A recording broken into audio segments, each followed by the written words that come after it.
Hi hello दोस्तों, अस्सलाम वालेकुम। मैं मुख्तार अली। आज हम लोग रिएक्शन करने वाले हैं मुफ्ती सलमान अजहरी के एक अच्छे वीडियो पे, एक अच्छे बयान पे, जिसमें उन्होंने सूद के बारे में बताया है। आइए हम लोग देखते हैं इस वीडियो को। लोगों को सूद देना, लोगों से सूद लेना, ये कारोबार चलता था। मुसलमानों, अगर अपने मुआशरे में सूद की बला है तो फौरन तौबा कर लो।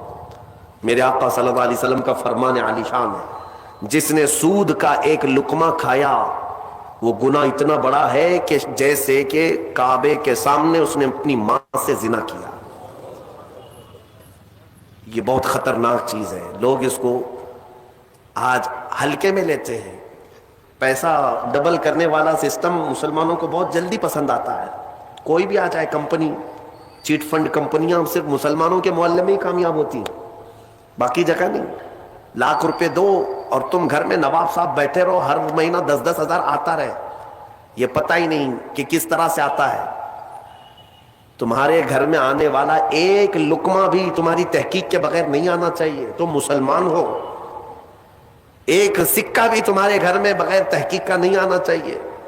अगर मशकूक, यानी जिसमें शक है, हराम की बात नहीं कर रहा हूं, हराम तो बड़ी बात है, जिस माल में शक है उस मशकूक माल का भी एक लुकमा खा लिया तो औलाद बिगड़ जाती है। बुजुर्गों ने फरमाया औलाद बदतमीज पैदा होगी, बद अखलाक हो जाएगी, किरदार से आरी हो जाएगी। इसका ख्याल रखो।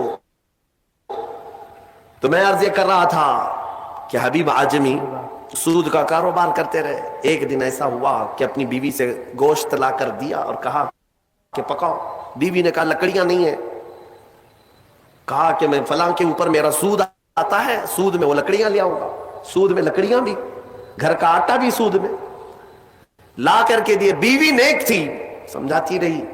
उस दिन दुआ करती है, मौला मेरे शोहर, मेरे सरताज, मेरे रफीक हयात को हिदायत दे दे। जब चूल्हे पर यह हांडी रखी गई, खाना पक गया, यानी सालन पका, तो उसने उतारा। हबीब अजमी दस्तरखान पर थे। हांडी खोली गई तो उसमें पकता हुआ खून था, खून के अलावा कुछ नहीं। हबीब आजमी ने पूछा ये क्या है?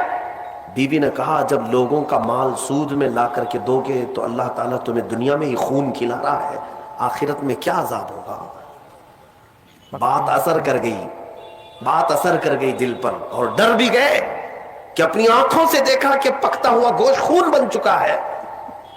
फौरन पूरे जिस्म में कपकपी तारी हो गई। तौबा किया, खड़े हो गए। घर से बाहर निकले तो रास्ते से जा रहे थे, बच्चे जो खेल रहे थे, एक बच्चे ने पुकार कर कहा, ए बच्चे हटो, ये सूदखोर आ रहा है, इसकी छांव कहीं हम पर पड़ गई तो हम बुरे हो जाएंगे। बच्चों में भी ये बात आ गई थी। हबीब अजमी को आज दिल पर बात लगी, मेरा रब किसी के लिए हिदायत देता है तो कुछ जरिए बना देता है। हबीब अजमी अब रोने लग गए कि मैं इस कदर खस्ता हूं, इस कदर बदनाम हूं कि बच्चे मेरी छांव से भाग रहे हैं। अब सोचा कि अब मैं सूद नहीं लूंगा और ना ही इस कारोबार में, सबको छोड़ दिया। लेकिन अब मसला ये था कि बचपन शुरू से कोई काम करने की आदत नहीं थी। पैसा देना है, मार्केट में घुमा करके बड़ा करके लाना है। काम करने की आदत नहीं थी, फन नहीं था, हुनर मालूम नहीं था। अब कमाए तो कैसे कमाए।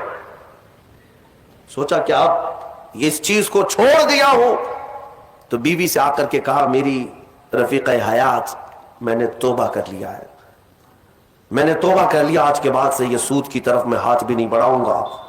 बीवी सजदे शुक्र अदा करती और कहती है, मेरे रफीक, ऐ मेरे जिंदगी के साथी, अब फिक्र मत करना, मैं तुमसे किसी चीज का मुतालबा नहीं करूंगी। आधी रोटी भी लाओ मैं सब्र करूंगी, आधी रोटी भी आई तो मैं सब्र करूंगी, इसलिए कि आप हलाल रिज़्क़ की तरफ जा रहे हैं। काश हमारी औरतें ऐसी हो जो अपने शोहर को सीधे रास्ते पर लाने का सबब बन सके, वरना बहुत सारी औरतों के मुतालबात की वजह से मर्द हराम कारियों में पड़ गए।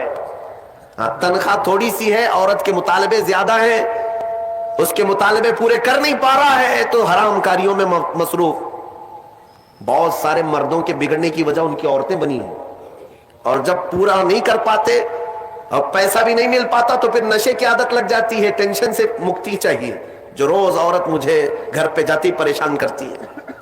मेरे अजीजों, वो हबीब अजमी की खातून ने उनको दिलासा दिया कि जाओ आप नौकरी करो। नौकरी कहां करते, अब तक करने की आदत नहीं थी, उम्र हो गई थी। सीधे गए, एक देहात छोटा गांव था, उस गांव की एक मस्जिद थी, मस्जिद के अंदर जाकर बैठ गए। दिन भर बैठे रहे, नमाजें पूरी पढ़ ली, इशा का वक्त हो गया, नमाज पढ़ करके अल्लाह की बारगाह में रोने लगे, मौला काम का आदमी नहीं हो, अब तक किया नहीं, अब मैं अपने घर कैसे चला हूं, तो मेरे लिए कोई इंतजाम फरमा। रात के वक्त आए, बीवी ने पूछा कोई नौकरी मिली? कहां मिल गई है, नौकरी मिल गई है, बहुत ही अच्छी जगह पर एक बादशाह है, उसके यहां खिदमत पर मैं लग गया।